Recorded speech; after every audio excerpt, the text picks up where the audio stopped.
Tech billionaire Elon Musk and conservative activist Vivek Ramaswamy began swapping ideas in person with congressional Republicans on Thursday about ways they could slash federal spending and regulations once President-elect Donald Trump takes office.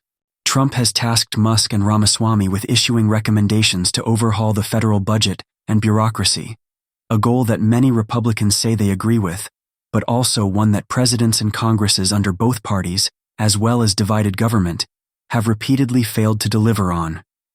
Musk and Ramaswamy traveled to Capitol Hill for a series of meetings with House and Senate members. It was their first such trip since their appointment by Trump as outside advisors, heading up a commission called the Department of Government Efficiency. Doge is also the name of an internet meme and a cryptocurrency. This is a brainstorming session, House Speaker Mike Johnson RLA told reporters between meetings.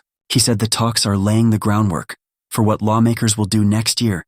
They have their work cut out for them. Trump oversaw an increase in deficits during his first term, even before the COVID-19 pandemic. In his 2024 campaign, he promised to preserve two of the most expensive parts of the budget, Social Security and Medicare, beyond cutting waste and fraud. He also called for trillions of dollars in additional tax breaks on tips and overtime, in addition to extending his 2017 tax cuts, which would all add to the debt. And most congressional Republicans are determined to continue increasing military spending. Another large slice of the pie. Musk, one of the world's wealthiest people, has potential leverage over congressional Republicans because of his willingness to spend some of his vast fortune on politics and his recent proximity to Trump. As recently as Sunday, the Tesla and SpaceX CEO has repeatedly warned Republicans to get in line behind Trump's priorities or else face a primary challenge in 2026. Officially, though, the roles for Musk and Ramaswamy are only advisory. They won't be in the government, and instead will be sending recommendations to the Trump White House, with a deadline of July 4, 2026. Musk's newfound political influence follows his campaigning for Trump over the summer and fall. His super PAC, America PAC, spent more than $152 million to boost Trump and other Republicans, with much of the money coming from Musk and his friends, according to disclosure reports filed with the Federal Election Commission. Musk also held events for Trump in swing state Pennsylvania and turned X, which he owns, into a megaphone for pro-Trump views. Ramaswamy, a former biotech executive, ran in the Republican primary for president and lost to Trump before later endorsing him. Musk has repeatedly faced questions about potential conflicts of interest in advising on the federal budget. SpaceX is a major federal contractor, including with the Defense Department and NASA, and according to Ramaswamy, one of their potential targets is a $6 billion loan to electric vehicle maker Rivian Automotive, a competitor to Tesla. Musk has not said how or if he plans to resolve those conflicts. One lawmaker, Sen Tom Tillis, RNC, said Thursday. It was too early to anticipate the priorities for cuts, but that loosening regulation by administrative action and through Congress would be a good place to start. There are tens of billions of dollars in regulatory relief that are on the table now, Tillis said. The U.S. budget was $6.1 trillion in fiscal year 2023, according to the Peterson Foundation. Speaking to reporters in between meetings, Musk reiterated his support for ending tax credits to encourage electric vehicle sales, aligning with Republicans who are eyeing cuts to clean energy funding. "I think we should get rid of all credits," he said in response to a reporter's question about tax credits for electric vehicles. Musk has previously said that EV credits help Tesla's competitors. Musk said little else as he walked through the Capitol's corridors with one of his children. The billionaire was followed so closely by Capitol Hill reporters, he said, "It's like there's ambient press." Once Doge is established, Musk and Ramaswamy will have a small office of 10 to 12 staffers under the Executive Office of the President, who will work closely with the Office of Management and Budget, a source involved in the effort told NBC News. They will also have individuals within each federal department and agency who operate as Doge liaisons, the source said. Musk and Ramaswamy are seeking individuals with business backgrounds with an interest in gutting bureaucracy to fill those roles. A lot of these folks will be lawyers or have previous experience at that agency, the source said. Musk has shown a willingness to consider cuts to some of the federal government's most popular programs, including Social Security.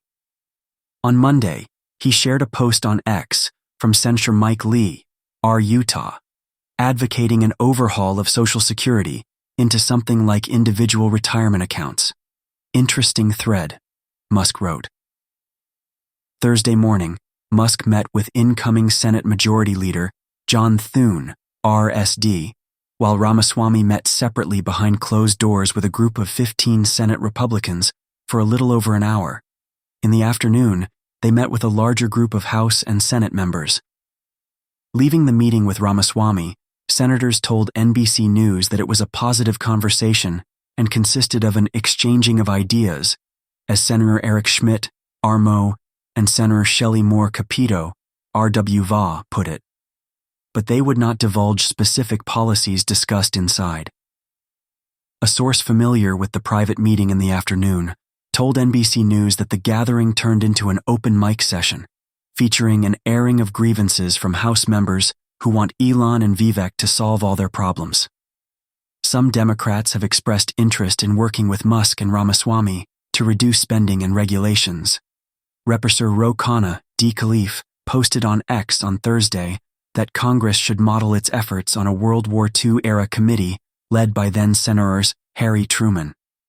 Let's look to the Truman Committee and ensure Americans get their money's worth with DoD spending, he wrote.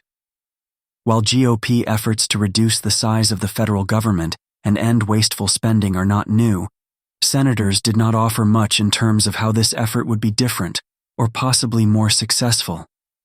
You're way too ahead, Tillis said when asked about budget deficits.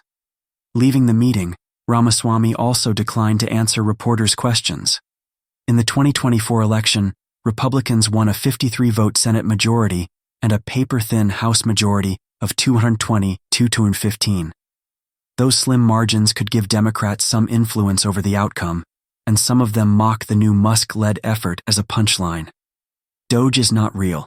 Just because someone says there is now a department of so-and-so does not mean the actual department now exists, said Representative Brendan Boyle, DPA, the ranking member of the Budget Committee. Republicans are total hypocrites when it comes to deficit and debt. Trump added more to the national debt than any president in American history, Boyle continued. So I have seen this movie before. I have absolutely no doubt that if Trump is able to ram through a second round of his tax cuts, then it will explode the national debt.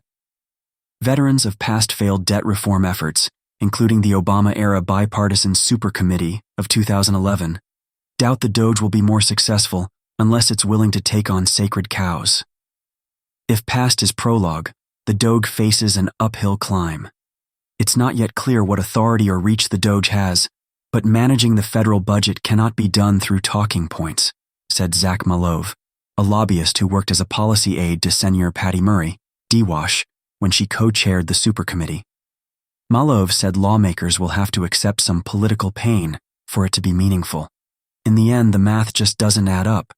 With a $1.7 trillion annual discretionary budget, you cannot cut $2 trillion without tapping into the country's social safety net.